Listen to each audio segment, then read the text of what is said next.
Сайн байцгаана уу? За, Норогийнхаа энэхүү YouTube блог тавтамаар л тэгээд та бүхэн бас сайхан шинэлээд айлыг хийсвүү, гадаадд байгаа хүмүүс нь гэртээ сайхан баярлуу, бууз айдээ салаад идээ сайхан ёсол төгөлдөр тэмдэглэсэн үү. Тэгээд хичнээн бид нар гадаадд байгаа ч гэсэндээ бид нар өв соёлоо алдаж болохгүй. Бид нар тэр би жишээ нь Америкт байгаас Америкийн соёлд нь уусаад Монгол ёс заншлаа мартаж болохгүй. Бид нар өвөг дээдсээс уламжлан ирсэн энэхүү сайхан ёслол авч үлдэх ёстой. Би бол монгол хүн гэдгээр маш их бахархдаг. Тэгээд өчтөр манай хүүнийг амир хөөрхөн түүх ярьж хөөрхөн юм ярьсан.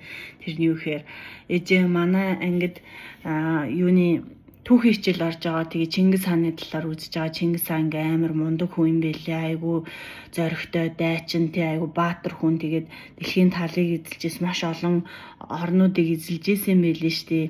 Надад Чингис хааны цус байгаа болов гэд амар хөөрхөн тэгсэн. Тэгээ би байлгүй яах вэ миний хүү аавд чинь нээж чинь одоо Монгол бүх цус хүмүүст Чингис хааны цус байгаа. Тийм болохоор ингээд дэлхийд нэрээ сураатуулаад ингээд маш амжилттай явж байгаа. Зөндөө хүмүүс хүүхдүүд байгаа. Тэмцээн уралдаанд ороод ингээд амжилт эзлээ явж байгаа. Оюуныхаа потенциалаар ингээд айгу өндөрт явдаг монгол хүмүүс гэж ярьсан чинь ямар гоё юм бэ? Тийм баха. Манай аав айгу хүчтэй байсан амир хөөрхөн. Тийм болохоор энэ мэдчлэн бид нэр үнэхээр надад яг тэр хүүхэдтэй тэгж ярьж өгсөний дараа юу бодогцсон гэхээр түүхээ мэдж яах нь биднэрт үнэхээр чухал, хинээс хаанаас гаралтай гэдгээ мэдж яах нь чухлаа. Тэгээд би хэдий Христийн шашинтай ч гэсэндээ би Монгол өв соёлоо хөндлөн миний аав ингээд үздэг хүн байдаг. Тэгээд би аавынхаа тэр бөөгийн шашныг бөөгийн шашин бишээ аавынхаа тэр аамын чулуу тасалдаг л да. Тэгээд аавынхаа тэр шашныг би хүндэлдэг. Манай аав ээж хоёулаа буддизм. Тэгээд би мэдээж хүндэлнэ. Би аав ээжийнхээ үгийг сонсно. За эцэг эхээ сонсох нь яагаад чухал вэ гэхээр би та нарт нэг түүх ярьж өгье. Ямар түүх вэ гэхээр за энэ миний бичлэг таалагддаг бол лайк дараад subscribe дараарай. За манай аав намайг 8 дугаар ангид авахд заяа. Миний охин би нөгөө англи хэл зааж байгаа гэж хэлсэн чинь миний охин тэгвэл өдөр 5 үг цээжлээдээ гэдээ надад хэлсэн хгүй. Тэгээд тухайн үед би яа 5 үг цээжлэх ёстой, англи хэлстэй ядаргаатай би англи хэл сурахгүй гэд бодож ирсэн чинь одоо би яаж ийн Америкт ирсэн сураа явж байгаа хгүй юу. Тэгээ би одоо ингээ хичээлээ онлайнаар ингээд онлайн хичээл авдаг. Тэгээ 4 хүүхдийн хажуугаар ингээ хичээлээ авахаар заримдаа би ингээд аав хэлсэн аав юм л зүв бэж аав нь намайг үнэхээр Америк явахыг мэдсэн байна гэж би яг мэдэрсэн. Яа тэгэхээр эцэг их биднийг хамгийн сайн мэдж байгаа байхгүй. Эцэг их биднийг ингээд ээж маань төрүүлээ те аав ээж маань ингээ өсгөөд ингээ багаас нь хараа за энэ нэг ийм зан чанартай ийм хүүхэд болондоо гэд мэдчихэдэг. Дээрэс нь хүний эцэг их гэдэг чинь зүн совинтой байдаг байхгүй. Тэгэхээр бид нар тэр эцэг ихийнхээ зүн совинг бид нар өнөөдөр те үнэхээр ээж аав чи хэлж байгаа үг чинь таалагдахгүй байж болно. Чаны үзэл бодолтой нийлэхгүй байж болно. Чамааг ингээ ойлгохгүй байгаа юм шиг санагдаж болно заяа. Гэтэ зүгээр сонсоол өнгөрөөч. Хизээ нэгэн амьдралын нэг насан дээр чинь чи ухаан суугаад ирэхээр хүн ухаан сууна гэж байдаг заяа. Ирэхээр чи аав ээж минь зүв бэж би аав ээжигийн энэ өнцгөөс нь буруу бодоод буруу дүгнээд исэн биш. Тэгээ би ээж авдаа гомдоод исэн биш тэ гэдэг зүйлийг чи ойлгон заяа. Хүн эцэг ихтэй гомдож үнэхээр болдгүй юм байна. Guys, okay? Яа тэгэхээр би өөрөө нөгөө нэг амар их өвдөж байгаа шүү дээ. Би Америкт ирээд ингээд би маш их өвдөөд хажуугаар нь би 4 хүүхдээ хараад карьераа ингээд өсгөхгүй л одоо ингээд сураал ингээд явж байгаа ч гэсэндээ илүү амжилттай байхын тулд бид нэр эцэг ихээ хүндлэх ёстой. Тэгжиж чи тухайн амьдарч байгаа газартаа илүү өсөж хөгж дэвжнэ.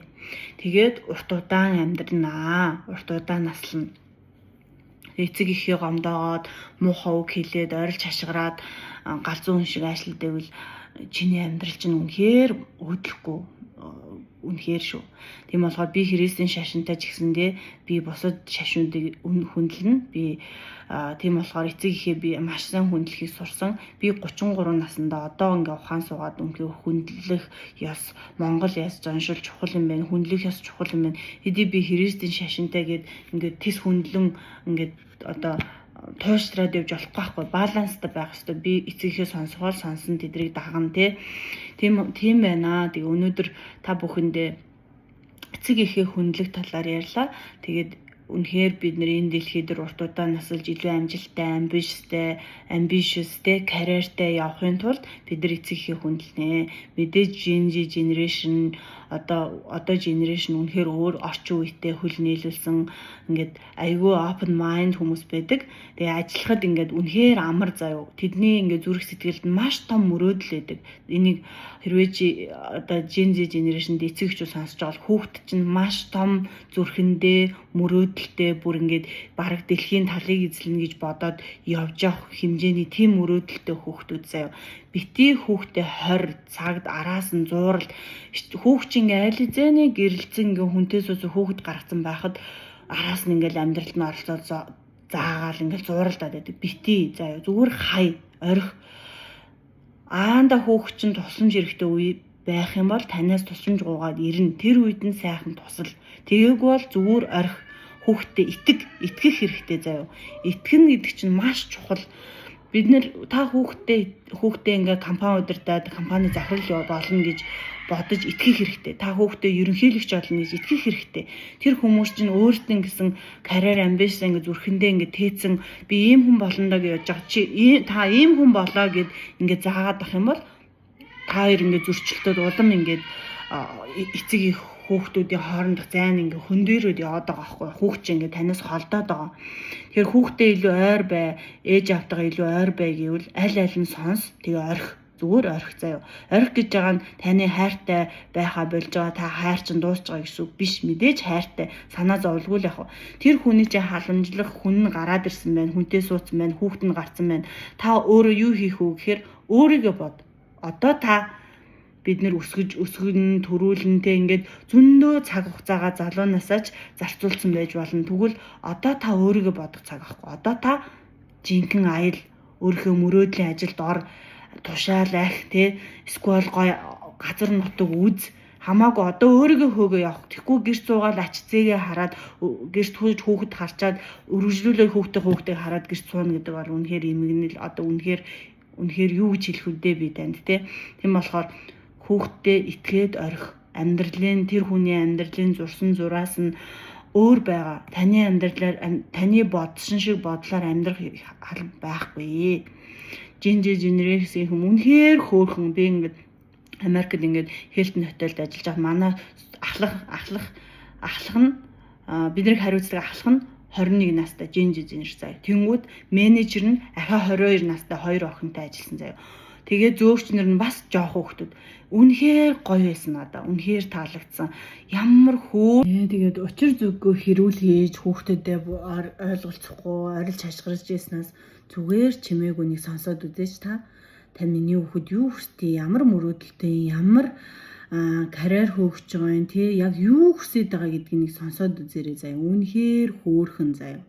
Маш том мөрөөдөлтэй хүүхдүүд. Тэд нар энэ хүүхдүүд бидний ирээдүй, бидний төрийн удирдлагууд те бидний төр барьж явах хүмүүс ч байж магадгүй. Тийм болохоор та хүүхдэд итгэе, хүүхдээ сонсоорой гэж хэлмээр байна. За баярлалаа. Таалагдсан бол мэдээж subscribe дараарай. Баяртай.